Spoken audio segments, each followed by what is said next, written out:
Doctor BR Ambedkar Konaseema జిల్లా రామచంద్రపురంలో కళ్లకు గంతలు కట్టుకుని వినూత్న రీతిలో అంగన్వాడీ వర్కర్స్ హెల్పర్స్ నిరసన ప్రదర్శన చేశారు. Ramachandrapuram project AP anganwadi workers helpers union CITU అనుబంధ సంఘం ఆధ్వర్యంలో చేపట్టిన రిలే నిరాహార దీక్ష 3వ రోజుకు చేరుకుంది.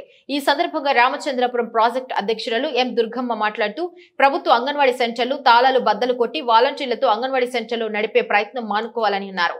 జీతాలు చాలక ఉద్యమం చేస్తుంటే పిల్లలకు రక్తహీనత వస్తుందని ప్రచారం చేయటం దారుణమన్నారు. రాష్ట్ర ముఖ్యమంత్రి జగన్మోహన్ రెడ్డి తన పాదయాత్రలో తెలంగాణ రాష్ట్రంలో అంగన్వాడీలకు ఇస్తున్న జీతం కన్నా 1000 రూపాయలు ఎక్కువ జీతం ఇస్తానని హామీ ఇచ్చి హామీని అమలు చేయకుండా కాలయాపన చేస్తున్నారని అన్నారు. అంగన్వాడీలకు హామీలు నెరవేర్చి జీతాలు పెంచాలన్నారు. లేని పక్షంలో ఉద్యమాన్ని మరింత ఉధృతం చేస్తామని హెచ్చరించారు. అంగన్వాడీల డిమాండ్లు గొంతెమ్మ కోరికలు కావని 11,500 రూపాయలు చాలని జీతాలతో జీవిస్తున్నామని ప్రభుత్వం ఆవేదన అర్థం చేసుకుని జీతాలు పెంచాలని డిమాండ్ చేశారు.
నా పేరు ఎం దుర్గమ్మ.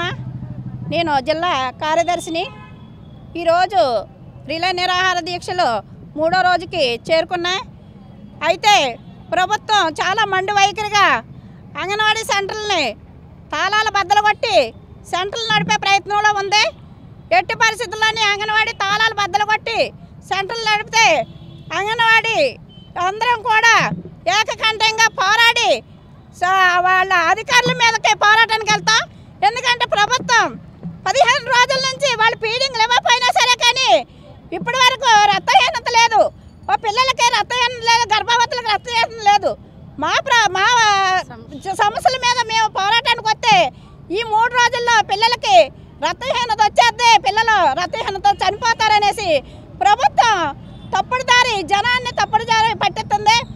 అది ఎంతవరకు కరెక్ట్ అన్నది మేము ప్రభుత్వాన్ని నిలదీస్తున్నాం. మా సమస్యలు పరిష్కరించండి. మీరు తెలంగాణ కన్నా అదనంగా 1000 రూపాయలు ఇస్తాము అని ఎన్నికల మేనిఫెస్టోలో మీరు చెప్పిన మాటనే మీరు నిలబెట్టుకోండి అని మేము అంటున్నాం తప్ప మేమేం గొంతమ్మ కోరికలు కోరటం లేదు. ఈరోజు చూస్తే అంగన్వాడీలు 11,500తో పెరిగే ధరలకు అనుగుణంగా ఎలా బతుకుతారన్నది ప్రభుత్వం అర్థం చేసుకోవాలి. మేమేమే ప్రభుత్వానికి వ్యతిరేకం కాదు.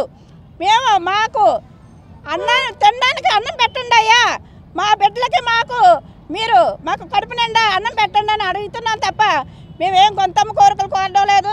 మీరు ప్రభుత్వం అర్థం చేసుకుని మా సమస్యలు పరిష్కరించలేనిచో ఈ పోరాటం ఇంకా ఉధృతం అవుద్ది. మీరు అంగన్వాడీ సెంటర్ని సచివాలయం సిబ్బందితో నడిపితే చూస్తూ అంగన్వాడీలు ఊరుకోరు. ఎందుకంటే మండే కడుపుతో ఉన్నాం, మేము కాలే కడుపుతో ఉన్నాం. ఏవైతే మీరు నిర్ణయాలు తీసుకొని మీరు అంగన్వాడీ సెంటర్ల మీదకి వెళ్తున్నారో మేము కూడా మీరు ఇచ్చే పిలుపుకి ఏదైతే మీరు ధర్నాకి ఇస్తున్నారో వాళ్ళకి చేయమని ఇస్తున్నారో అవన్నీ కూడా మేము కూడా ఎదుర్కోవడానికి సిద్ధంగా ఉన్నామని ప్రభుత్వాన్ని హెచ్చరిస్తున్నాం.